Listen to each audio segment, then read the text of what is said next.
नमस्कार। आज व्याकरण के तहत हम लोग विलोम या विपरीतार्थक शब्दों की चर्चा करेंगे। कोई भी शब्द होता है तो उसका विलोम शब्द भी होता है और परीक्षाओं में जहाँ व्याकरण से कोई प्रश्न रखा जाता है तो हिंदी में बिना विलोम शब्दों का कोई प्रश्न नहीं बन सकता। तो कुछ महत्वपूर्ण ऐसे शब्द हैं जो परीक्षाओं की दृष्टि से अपना विशेष स्थान रखते हैं। तो आज उनमें से कुछ शब्दों की हम चर्चा करेंगे। जैसे शब्द है अतिवृष्टि। अतिवृष्टि यानी बहुत अधिक बारिश हो, और इसका विलोम शब्द है अनावृष्टि। अतिवृष्टि, अनावृष्टि। दूसरा शब्द है अथ। अथ का मतलब होता है प्रारंभ, और अथ का विलोम होता है इति। अगला शब्द है अमृत, और अमृत का विलोम होगा विष। लेकिन अगर यही अमृत दूसरे पर्याय के रूप में रहेगा, सुधा अगर रहे तो सुधा का विलोम होगा गरल। और अपेक्षा का विलोम होता है उपेक्षा। अपेक्षा, उपेक्षा। अर्वाचीन। अर्वाचीन का मतलब होता है नवीन, और अर्वाचीन का विलोम होता है प्राचीन।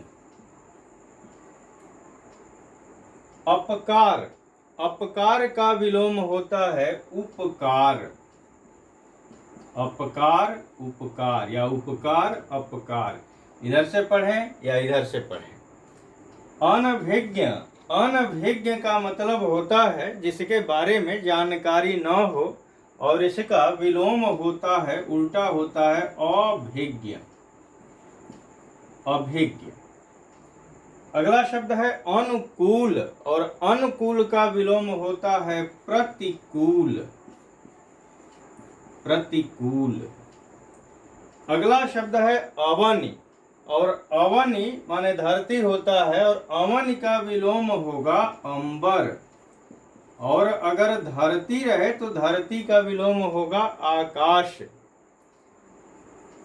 अनुराग। अनुराग माने होता है प्रेम, और अनुराग का विलोम होता है विराग।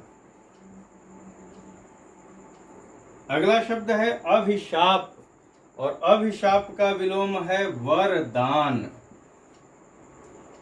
अगला शब्द है आर्द्र। आर्द्र माने गीला, और आर्द्र का विलोम होगा शुष्क।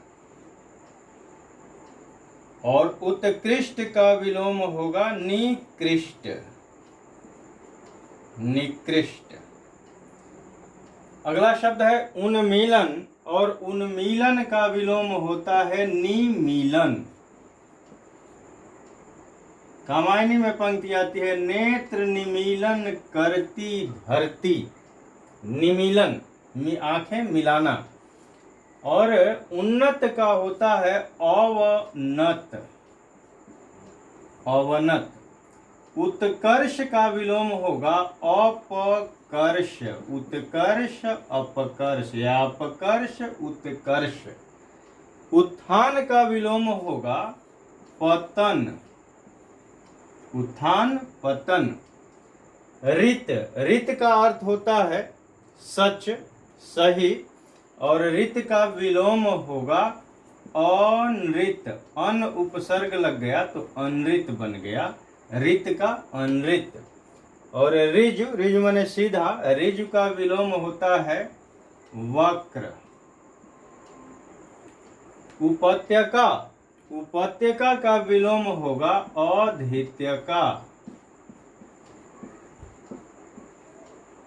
अगला शब्द है गुण, और गुण का विलोम होगा दोष या अवगुण।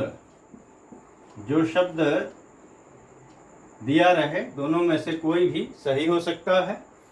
और गुप्त का विलोम होगा प्रकट। गौरव। गौरव का विलोम होगा लाघव। गुरु से गौरव बना है और लघु से लाघव, लाघव। अगला शब्द है तिक्त। तिक्त माने तीता और तिक्त का विलोम होता है मधुर। अगला शब्द है दरिद्र और दरिद्र का विलोम होगा संपन्न। और संपन्न अगर दे तो संपन्न का विलोम दरिद्र भी होगा और विपन्न भी होगा। ध्वंस, ध्वंस का विलोम होगा निर्माण। नख, नख का विलोम होगा शिख। और न्यून का होगा अधिक। और निंदा का स्तुति।